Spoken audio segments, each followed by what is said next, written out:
Greetings, CodeHeart322 here, going to give you some gameplay examples of the world of tanks.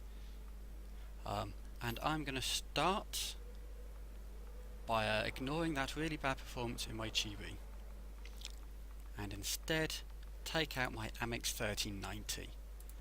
Now the Amix 1390 is a light tank.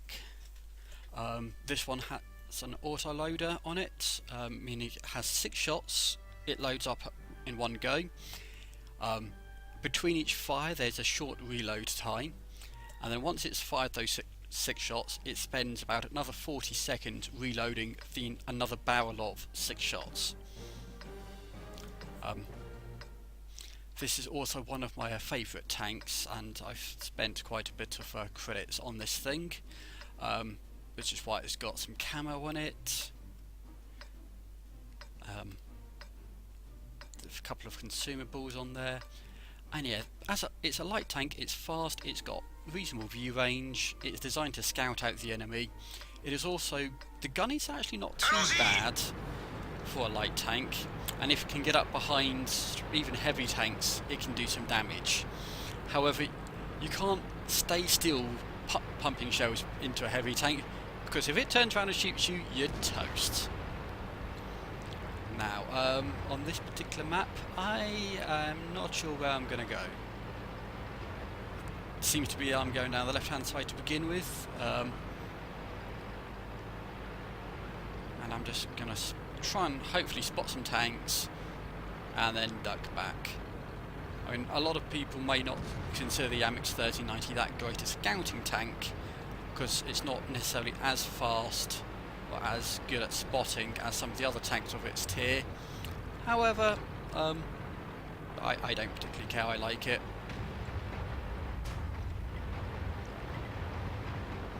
And yes, go physics. Didn't see anything up there, could have carried on, but I don't want to get stuck too much in a sort of line. Oh, hello. And yeah, that's a tier 10 heavy shooting me. Run away! Run away!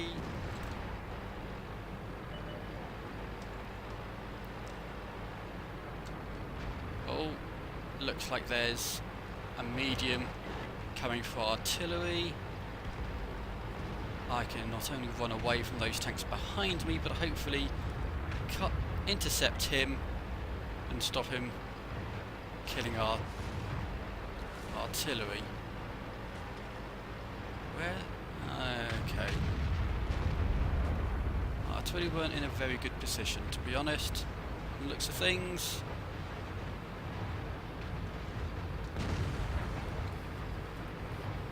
And this is not going to go well for me. Joli tir. Went even worse for our artillery pieces. Une de nos chenilles est touchée. Celui-là a ricoché. Bon. Cassons-nous, c'est fini. Yeah. Unfortunately, I wasn't likely to do whilst he was distracted, I could have done some damage to him. Unfortunately, when he took out the last artillery, that pretty much decided my fate. So yeah, there's a French auto-loading light tank.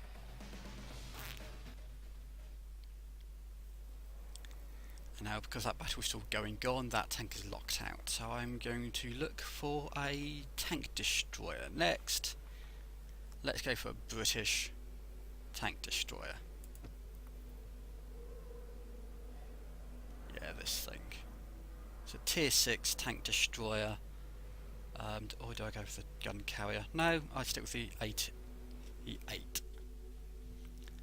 Now, tank destroyers, this is a good example of what I consider to be a proper tank destroyer. It's relatively slow.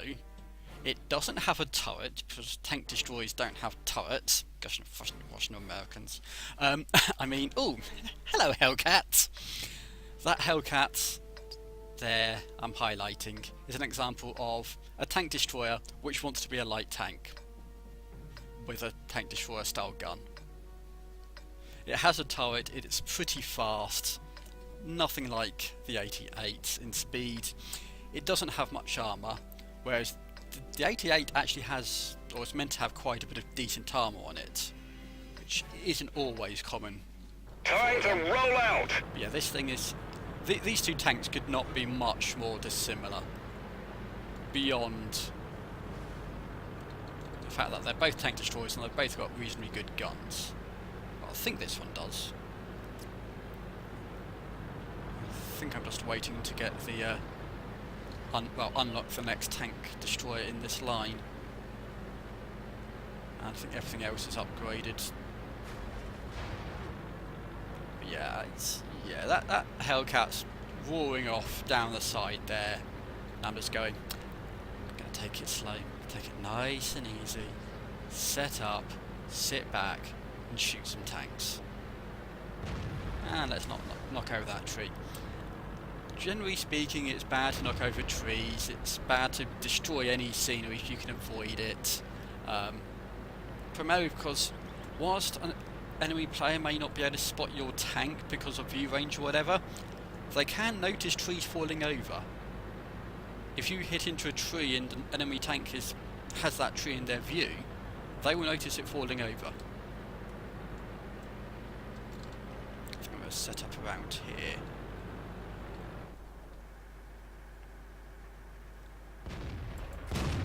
We've damaged them! Yeah, and unlike the light tank, TDs often, unless you're the Hellcat, sit back and snipe.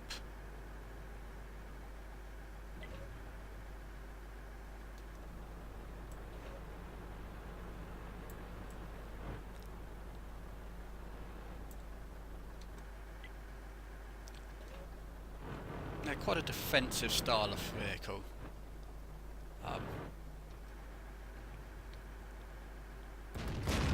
That wasn't going to hit. Should have led the target. Oh, even though, is he coming back out?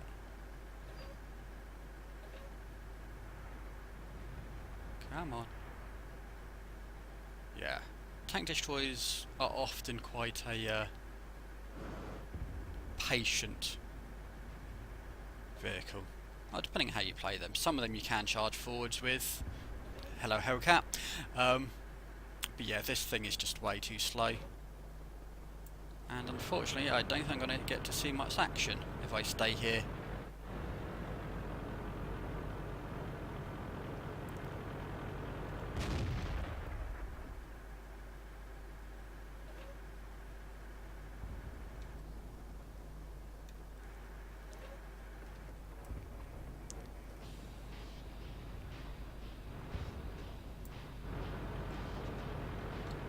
Let's push forwards rather than... Oh, actually, looking at the mini-map, which is something a lot of World of Tank players need to do, especially in random battles. Our base is being a bit overrun. Being as we're playing a defensive match, I really should move in that direction.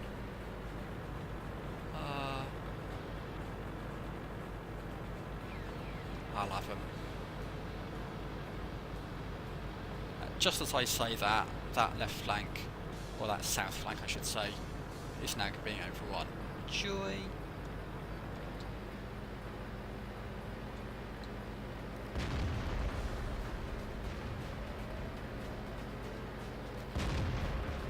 Look at my 20 kilometers an hour. Fear my speed.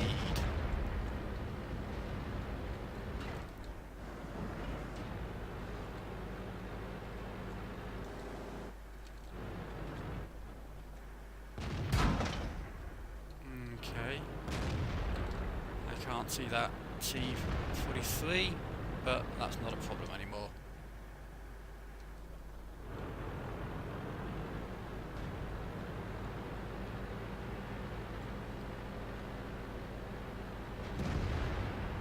And I've now just noticed the south flank is completely dead.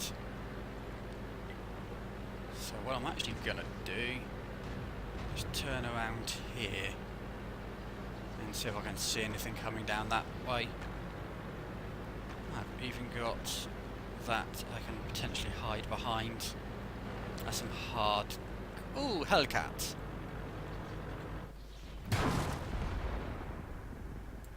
Enemy armor is hit. That nabs it.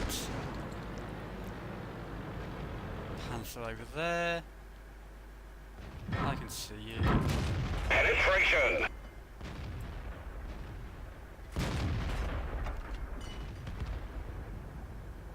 This vehicle doesn't have Enemy too armor bad is a hit. rate of fire.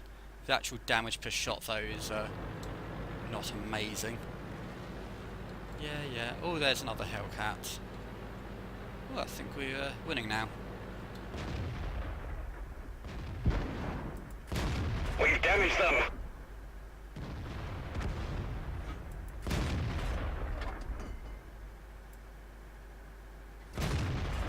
Enemy vehicle destroyed. Yeah, if you notice, that tank went out of view because it was out of my view range, or sort of had enough cover between me and it that I couldn't spot it. However, I still knew it was there, so I could still hit it. Penetration. Just because I can't see it doesn't mean my shell, when it flies through the air and hits something, won't do damage to it. And yeah, that's the last two tanks. Nice. Yeah, when someone in your team spots a tank, they'll not only will it show up on their screen, but they will also report it in to anyone within radio distance. And yeah, radio distance is, you can improve your radio so you've got a greater distance you can communicate. And at which point anyone in your radio distance can also spot said tank. I mean, the only thing there is World of Tanks has a maximum draw distance of 500 meters along the vertical and horizontal. So diagonally you can actually see further, which I think is something they are looking at changing. But yeah, wow, nice win on that. Over 1,000 experience. Oh, I was actually in the top 4.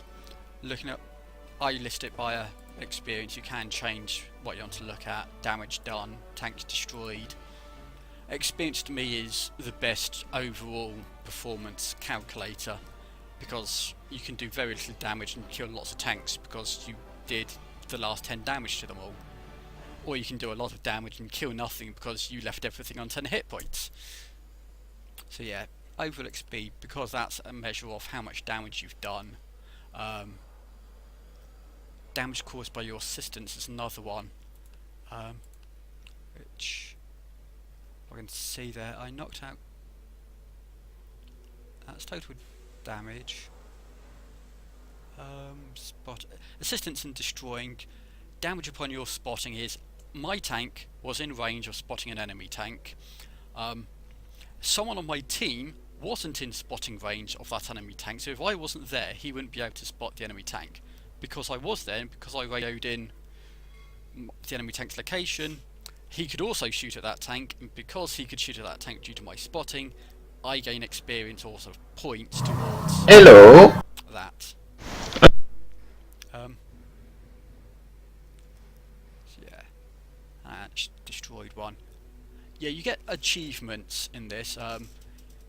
The mastery badges, it's something they've done recently, and it's something you now get for every battle. It was just the first time you gained a certain mastery rank for a tank, you got the badge. Now it's every game you can see how well you've done overall, and it just means that if you get a 3rd class badge, the amount of experience you earned on that tank compared to other players in the same tank, so other people are playing an 88, not any other tank, you got more than 50% of the average experience being earned for that tank over the last 7 days. And then 2nd class you're in the top 20%, 1st class you're in the top 5%. If you manage to get an ace tanker badge, it means you got 1% in the top 1% of experience earned in average for that particular tank, which means you had a really amazing game. And if you think about it, the more people who do really well with a particular tank, the harder it is to actually get some of these badges. So yeah, I got a nice 2nd class badge. Yeah, the mission, I get bonus to my crew.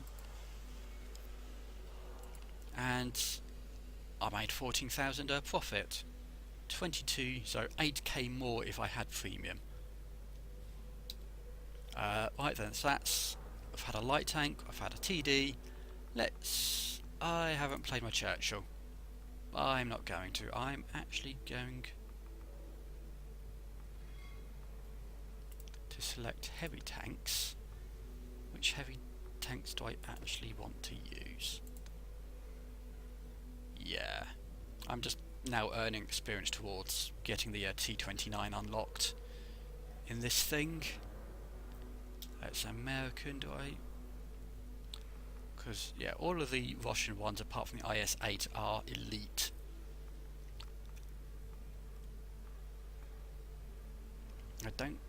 I don't overly enjoy playing my IS-4 because it's a tier 10 and I'm not great. Well, I'm average. I'd say I'm about an average player in this, maybe slightly above, maybe. But I'm really bad at heavy tanks. IS-8, I do need experience for this.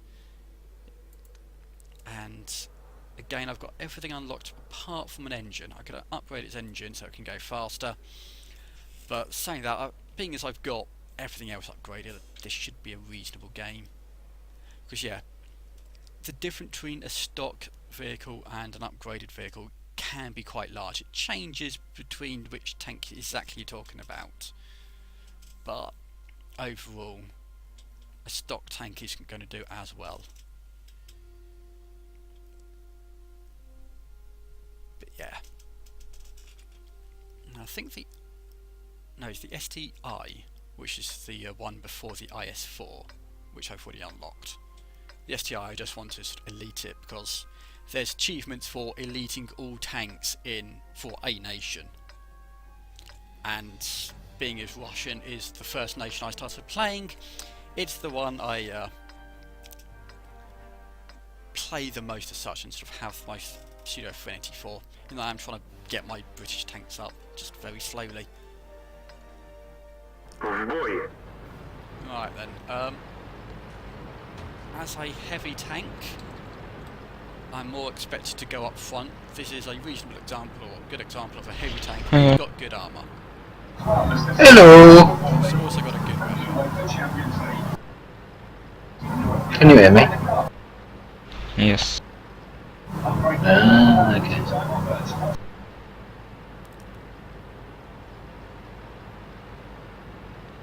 So, here we go. Up along this ridge.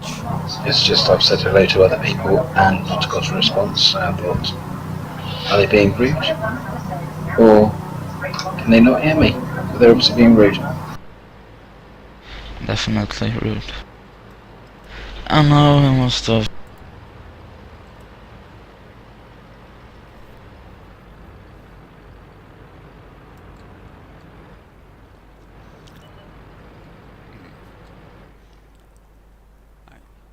I'm going to need to check. So I've been quiet. I'm not rambling.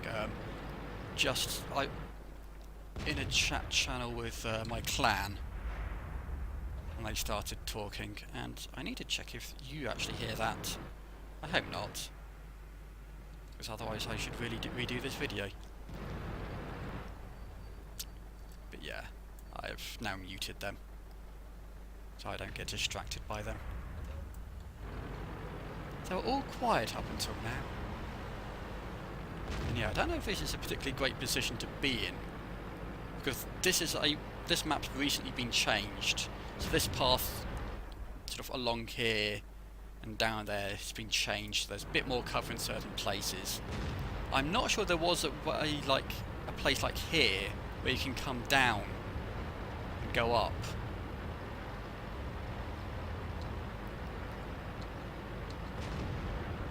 Let's see what sort of cover I can get here. Let's see who I can spot. No one and nothing, it seems. That sucks.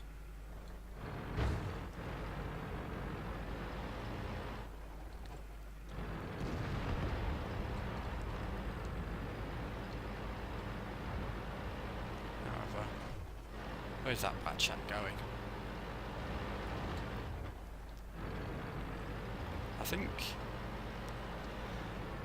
I'm going to be ending up playing this more like a light tank than a heavy tank. I never said I was good at this game.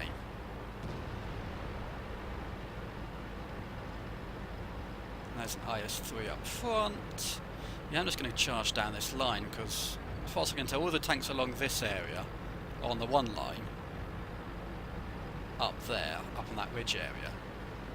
And there's nothing stopping me heading towards their base now.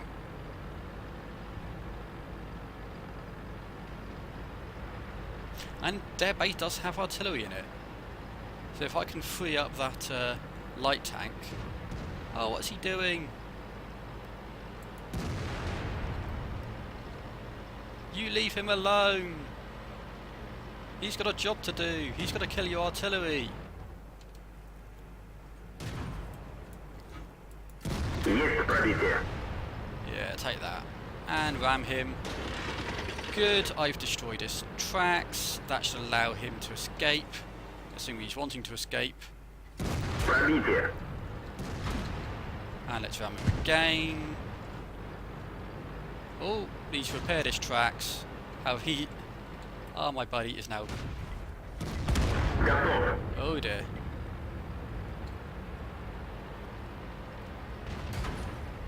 Yeah, actually, let's turn around. And head backwards. So I've got my best armour facing him.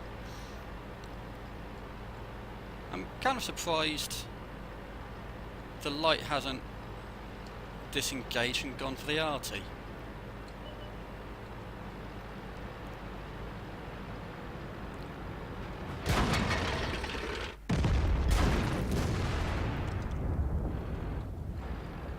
Oh great.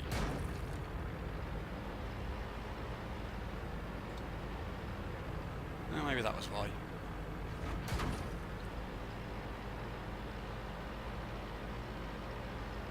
I'm gonna disengage. Повреждение гусеницы. Шанс разрыва увеличен. And just hope. No, still getting hit by him. Oh, the Batchats. I found their artillery. Nice.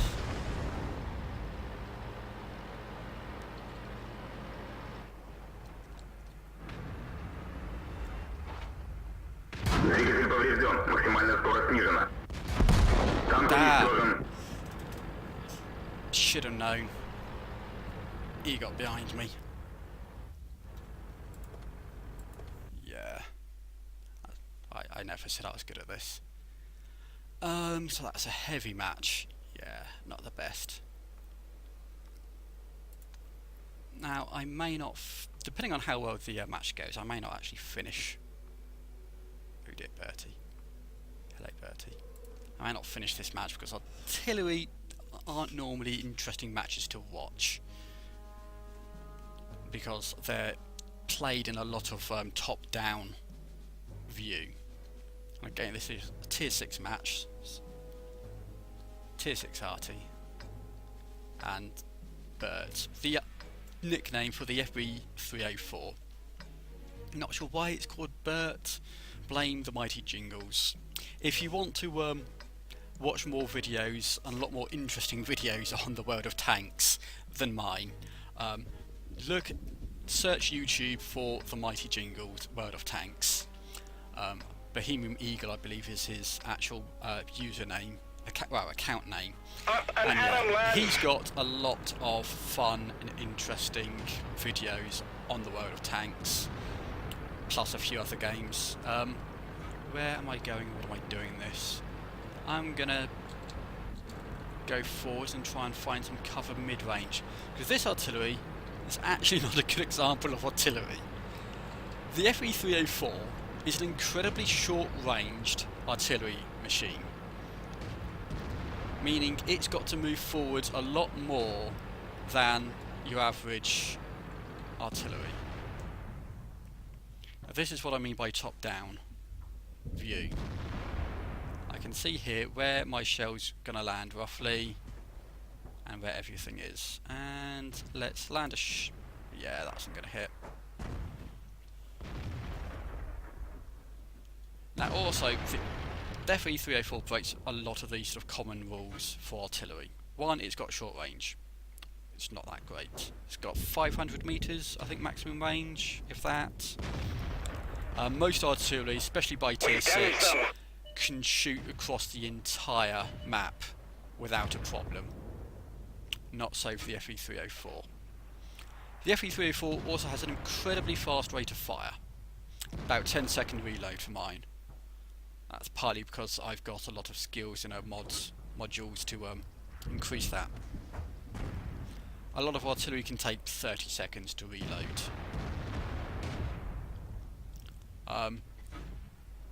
The FE 304 is incredibly accurate compared to most other arty. Yeah, he's vanished again. Yeah, this really shows the radio contact and how important it is for spotting enemy tanks. Because now I just have no clue where to shoot. Oh, over there. Oh, he's behind cover.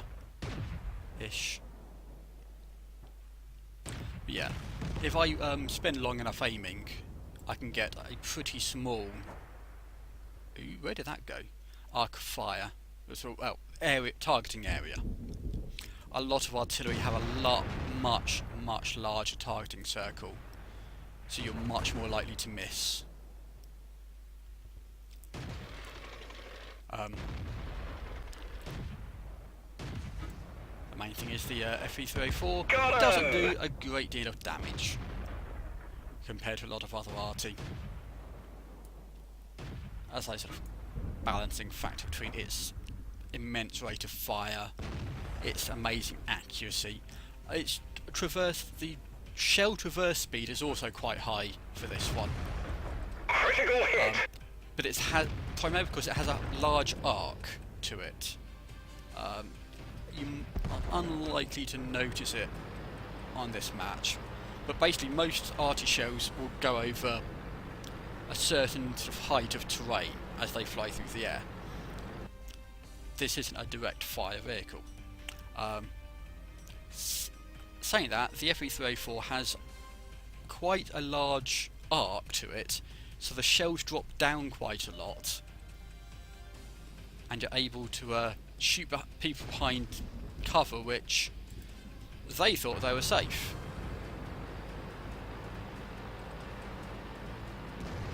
And then you go, bombs away, and they complain and bitch and moan because, hey, you obviously shouldn't be able to hit them behind that rock. And it's like, no, your tank is big enough and my shell has a large enough arc that it just lands on top of it. Great shot. Yeah, unfortunately, this vehicle isn't great against heavier armoured vehicles. Against light tanks, the Hellcat, oh, this thing loves eating Hellcats.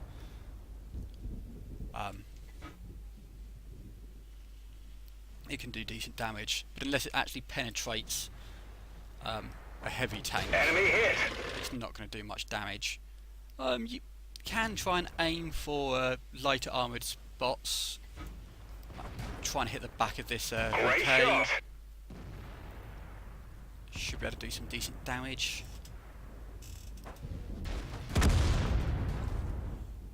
That's assuming the rest of the team doesn't kill it first. And now it looks like we're just cleaning up. The other thing about the FE 304 compared to a lot of other arty is it's damn fast. You can actually go scouting in this thing. I know people who do. I mean, look at it. It's going 58, 59, 60 kilometers an hour on the road. That's faster than a lot of heavies and mediums. Even some light tanks sort of match this sort of speed. Oh, wheelies. And yeah. You can also play shotgun. well, play TD mode as it's sometimes called. Play like this, and you don't go top-down view anymore. You just aim and fire, and sometimes hope for the best.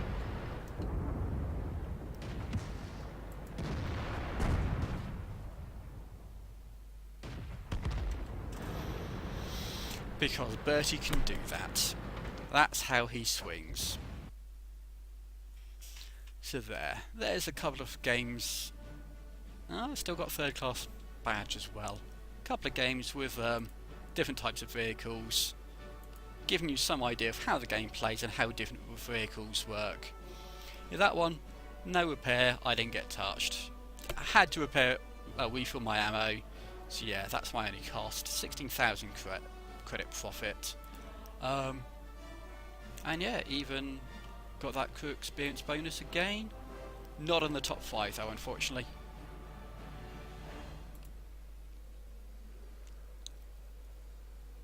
Yeah, hope you enjoyed watching, and at least leave more enlightened about this game than before. Take care out there, and goodbye.